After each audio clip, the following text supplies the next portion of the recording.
Hello everyone, welcome back to my channel. সবাই কেমন আছো? আশা করছি সবাই খুব ভালো আছো।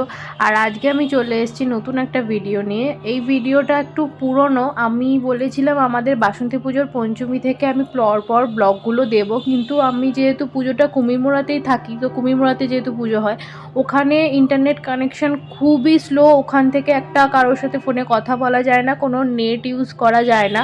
তাই জন্য আমি ব্লগটা ছাড়তে পারিনি। তো এবার আমি ব্লগটা ছাড়ছি সেই দিনে যেভাবে ভিডিও করেছি সেইভাবেই। এসিতে শুবি না মিঠাই? আমি এসি চালিয়েছি, চ শুবি চ। কি রে শুবি চ, চান করে ভাত খাওয়া হয়ে গেছে, চ শুবি চ চ চ চ চ। খালি কেমন সব ব্যাগের মাঝখানে বসে আছে গিয়ে। ও তো বুঝতে পারছে কি হচ্ছে ব্যাপারটা। এখন এসিতে শোবো, আমরা এসি চালিয়ে যাই, কেউ কোথাও যাবো না তো, এসিতে শোবো। আর চলে আয় শোবো, চলে আয়, এখন আমরা এসিতে শোবো। এসো, আমি চলো যাচ্ছি এসো না, এসো ঘরে চলো। আমি এখন কোথাও যাবো না। এসি চলছে, বসো। মা দরজাটা দিয়ে দাও, এসি চলছে। শোবো, হ্যাঁ আমিও শোবো তো। আমি জামা কাপড়টা শুকোতে দিয়ে আসছি, এসি চলছে, show. Hello everyone, welcome back to my channel. সবাই কেমন আছো? আশা করছি সবাই খুব ভালো আছো। আর আজকে আমি চলে এসেছি নতুন একটা ব্লগ নিয়ে। আজকের দিনটা হচ্ছে 13ই এপ্রিল। আজকে আমাদের বাসন্তী পুজোর পঞ্চমী। তো এখন আমরা যাব কুমিরমোড়ায়, গিয়ে ঘর দর একটু পরিষ্কার করা আছে, কারণ ওখানে গিয়ে যেহেতু থাকবো। আর আজকে ঠাকুর আমাদের বেদিতে উঠবে, কিন্তু সেটা বিকালবেলা। তো ব্লগটার সাথে থাকো, আমি কুমিরমোড়ায় গিয়ে ব্লগটা কন্টিনিউ করছি। নিচে লাগেজগুলো খালি তুলে নিবি। তাহলে চলো। বাপি সব নিয়ে নেবে গেছে তো? হ্যাঁ, আমার হাতে একটা আর এখানে একটা। ওর হাতে একটা, বাপি নিয়ে গেছে 4খানা, এই একটা যাবে। আর সেটা আমার রাখো। বিগ বড় লাগেজ মিঠাই, সেটাই তো পরে যাবে। ওটা কালকে যাবে। ওটা কালকে যাবে। আর আর কি, এই বটলটা যাবে। আর বাকি বাকি সব কটাই নিয়ে নেবে গেছে। পাখা নেবা, ফ্রিজ নিবিয়ে দে, ফ্রিজ নিবিয়ে দে, কেন ব্যাগটা ধরো। ফ্রিজটা নিবিয়ে দে।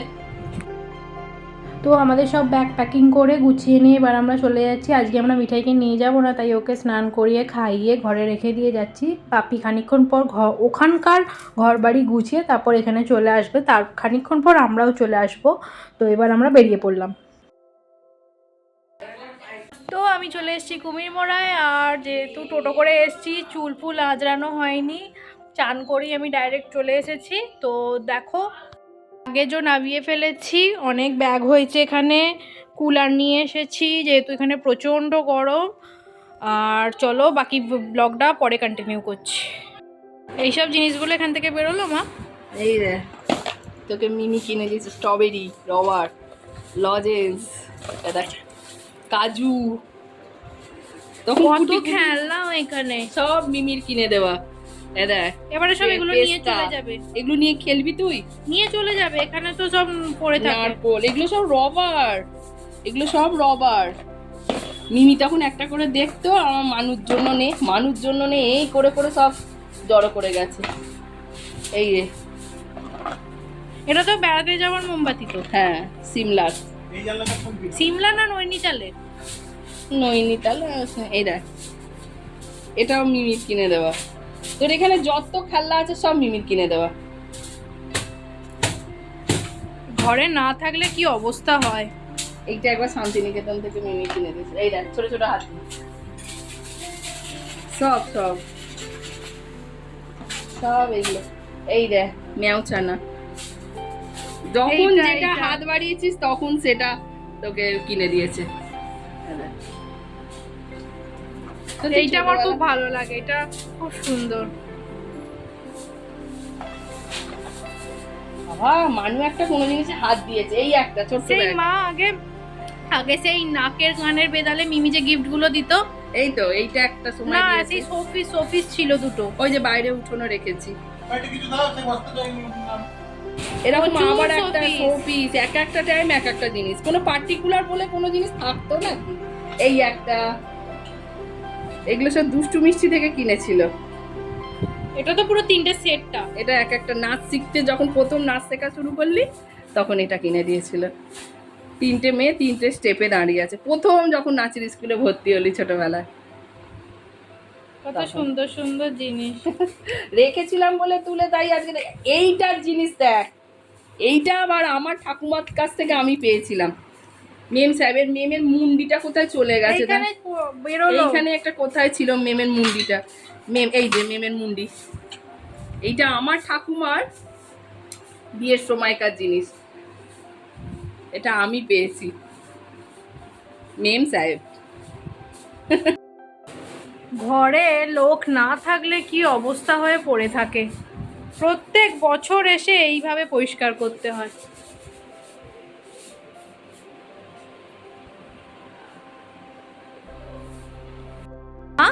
এই পালঙ্কটা কত বছরে? এই পালঙ্কটা মনে হয় তোমার দাদুর না গো? হ্যাঁ, কি এটা? দাদুর পালঙ্ক, বাপিকে দিয়ে গেছে এটা। অনেক বছরে তাহলে। হ্যাঁ, এটা তো বাপির দাদুর বাপিকে দিয়েছে।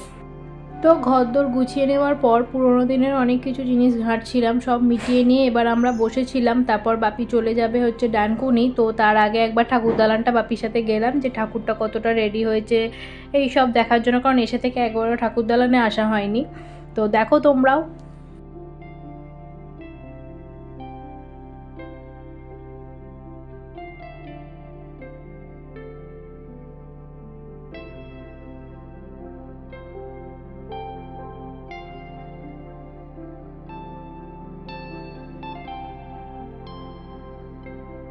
তো তোমরা দেখতেই পেলে কাজ এখনও বেশ খানিকটা বাকি, আর আমাদের যেদিন রং হয় সেদিনই সব কিছু কমপ্লিট করা হয়। তো এখনও অনেকক্ষণ সময় লাগবে মায়ের পুরো রেডি হতে।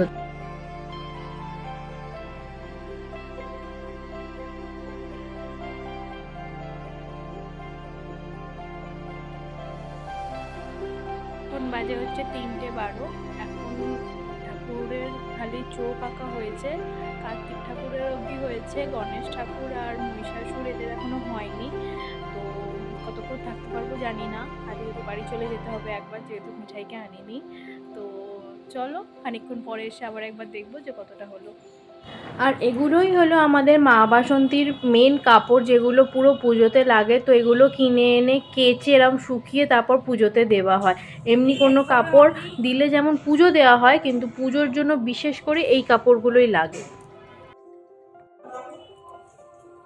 তারপর 5:30 মানে 5:15-20 নাগাদের পর আমরা একবার ঠাকুর দালানে আসি, তখন ঠাকুর এই অবস্থায় তৈরি হয়েছে, এখন অনেকটা কাজ বাকি।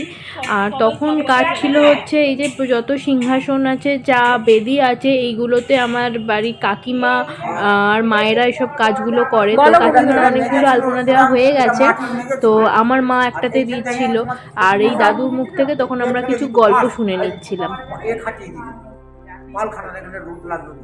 এইখানে কি জোগাড় হতো? এখানে এটা গর্ত ছিল, এটা একটা ধাপ, এটা একটা ধাপ, এটা ধাপ।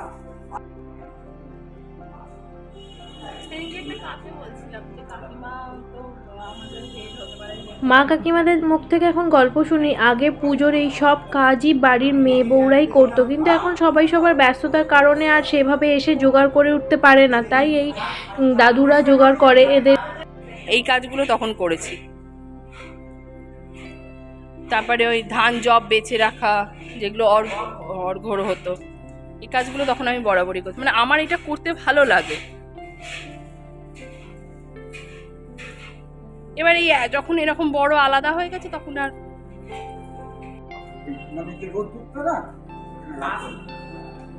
এদিকে এখানে জোগাড় হতো। এইখানে রান্না কোথা হতে জানো? এই চালার ঘরে, চালার ঘরে রান্না হতো। ঘরটা ভাড়া, এই ঘরটা ভাড়া রয়েছে, আর এই চালা যে বলে চালা ঘরের ধারে রান্না। তখন তো গৌতম মাত্র ক্লাস 3-তে পড়ে। বাবা, তো চলো আমিও ভিডিওটা এখানেই শেষ করছি, কারণ বাড়ি ফিরে আর আমার এই দিনের ব্লগটা কমপ্লিট করা হয়নি, কারণ ষষ্ঠী মানে তার পরের দিনে আমাকে কুমিরমোড়া ফিরতে হতো। তো ব্লগটা এখানেই শেষ করছি, পুজোর বাকি ভিডিও নিয়ে খুব তাড়াতাড়ি আসছি, ততক্ষণের জন্য টাটা। যদি আমার ভিডিও তোমাদের ভালো লেগে থাকে তাহলে অবশ্যই লাইক, কমেন্ট, শেয়ার আর সাবস্ক্রাইব করো, তাহলে ভিডিওটা শেয়ার করলে আরও অনেকের কাছে যাবে। যদি তোমাদের ভালো লেগে থাকে তাহলে অবশ্যই লাইক, শেয়ার, কমেন্ট করো।